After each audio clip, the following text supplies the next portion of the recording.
What if I told you that Indian restaurants, convenience stores, and nail bars in the UK are being raided in a Trump-style immigration crackdown? Sounds like a political thriller, right? But this is real, and it's happening right now. Stick with me, because what you're about to hear will change the way you look at immigration policies in the UK. Well, the rules need to be respected and enforced. The asylum and immigration systems are important, but for too long, those rules just simply haven't been properly enforced.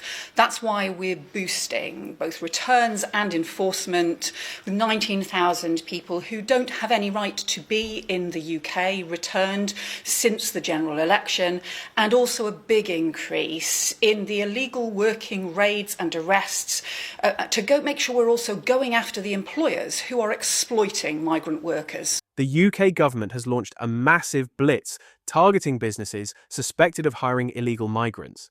And guess who's at the centre of it? Indian restaurants.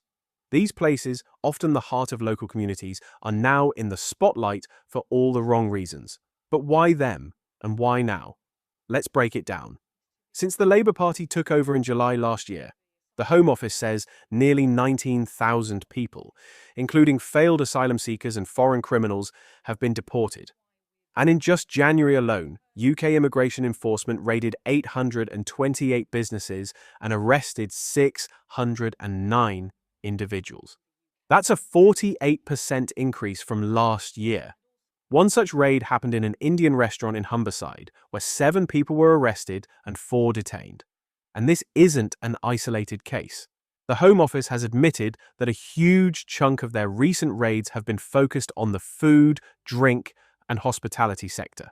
Home Secretary Yvette Cooper says, "Enough is enough.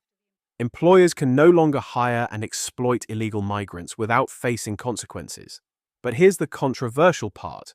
She also linked illegal employment to the increasing number of migrants crossing the channel in small boats. So, is this about protecting vulnerable workers?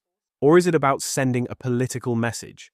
Because let's be real, businesses aren't the only ones being targeted here. This is also about the UK government flexing its muscles before passing its new border security, asylum, and immigration bill. Under this proposed law, officials would get extra powers to crack down on illegal workers. Think seizing mobile phones from migrants before they're even arrested.